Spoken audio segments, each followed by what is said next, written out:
Bonjour, bonsoir à tous les citoyens de ma patrie, le Togo.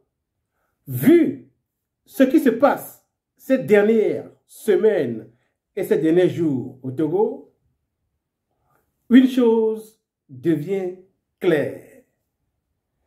Qu'est-ce qui est le problème de notre pays? Qu'est-ce qui donne l'impression au régime EPT uni qu'il peut faire des Togolais tout ce qu'il veut? La réponse, elle est simple. C'est la non-implication de la masse critique du peuple dans la vie politique du pays. Que ce soit sur le territoire national que dans la diaspora, vous verrez des milliers et des milliers de Togolais affirmer que eux, ils ne sont pas concernés par les affaires politiques.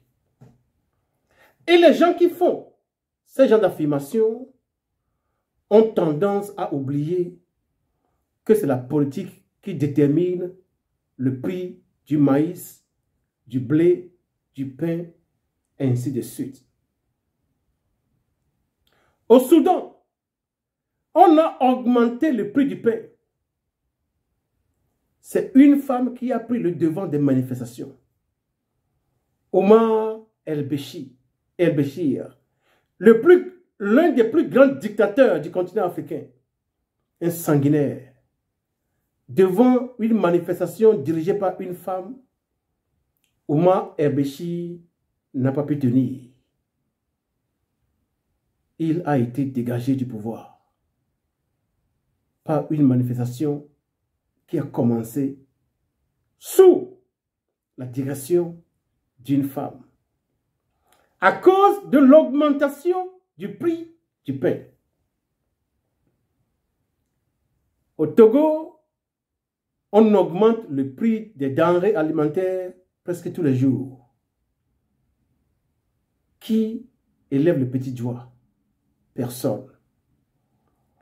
On coupe l'électricité au Togolais presque tous les jours. Quand une petite pluie tombe, les ruelles et les rues du pays sont inondées. Personne ne parle. Les Togolais de la diaspora, quand vous organisez des manifestations, très peu sont ceux-là qui viennent. La masse critique reste à la maison, espérant que les cons fassent la lutte, afin que eux, ils viennent bénéficier des résultats. La DMP a organisé une dernière manifestation, je pense au début de cette année. Combien étaient là? Après, c'est les jeux d'accusation. Oh, un peuple qui se comporte de cette manière, est-ce qu'il mérite mieux que ce qu'il a? C'est la question qu'il faut se poser. Un peuple qui se comporte d'une telle manière, est-ce qu'il mérite mieux qu'un régime dictatorial sanguinaire? Le père 38 ans, le fils 20 ans, qui est en train de changer l'autocratie en autocratie héréditaire, monarchisée. Est-ce que les Togolais méritent mieux que ça? Au Sénégal, Macky Sall a tenté. Le peuple lui a dit niet. Il s'est reculé. Quelques mois après, il a encore tenté. Le Sénégal était chaud. Macky Sall a dû revenir à la raison. Mais quand tu vois le comportement des Togolais, ils donnent l'impression qu'on peut faire tout avec eux. Personne n'agira. Ni les civils, ni les policiers, ni les gendarmes, ni les militaires. Personne ne fera rien. Voilà l'impression que les Togolais ont donnée au régime EPT uni. Voilà la raison pour laquelle ce régime pense qu'il peut tout faire aux Togolais.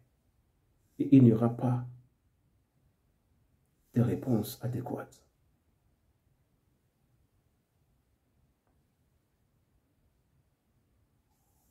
Un peuple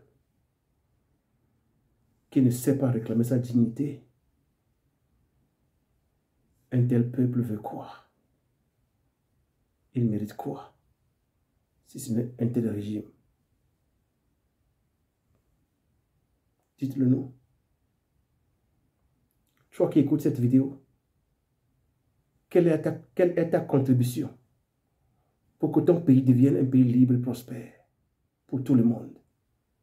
Pour les Kabyais, les Évés, les Mina, les Adja, les Wati, ainsi de suite. Quelle est ta contribution?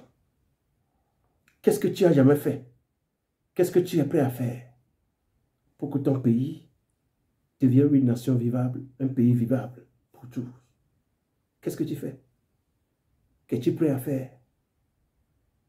Les Togolais, ils sont dans le groupe WhatsApp. Ça copie du groupe WhatsApp A, ça poste dans le groupe WhatsApp B, ça copie dans le groupe WhatsApp B, ça poste dans le groupe WhatsApp C. Avec des subterfuges, avec des injures, ainsi de suite tous les jours. C'est ça le combat pour la libération de la terre de vos aïeux? Il est joking. Ça fait pitié. Et dès que le régime a encore annoncé le changement de constitution pour monarchiser l'autocratie, les Togolais pensent encore à la CEDEAO. Combien de fois la CEDEAO nous a floués? Combien de fois? Combien de fois avons-nous commis notre sort dans les mains de la CEDEAO? Quel est le résultat? Vous voulez continuer par faire la même chose et espérer un résultat différent? La CEDEAO ne fera rien pour vous au Togo. Aucune institution internationale ne viendra à votre secours. C'est quand les Togolais seront en train de faire leur lutte pour leur libération que l'aide extérieure peut venir. Mais on ne peut pas rester assis et espérer que d'autres viennent lutter à notre place. Voilà le mal du Togolais. En allemand, on parle de Trittbrettfahrer-Mentalität. Le passager clandestin. La mentalité de profiteur.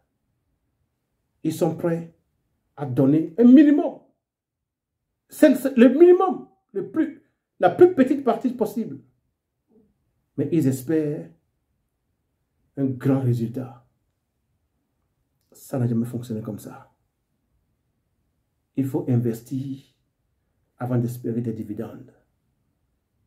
Si ce que vous investissez dans la lutte de libération de notre pays ne vaut rien, il ne faut jamais espérer la libération de la terre de nos aïeux.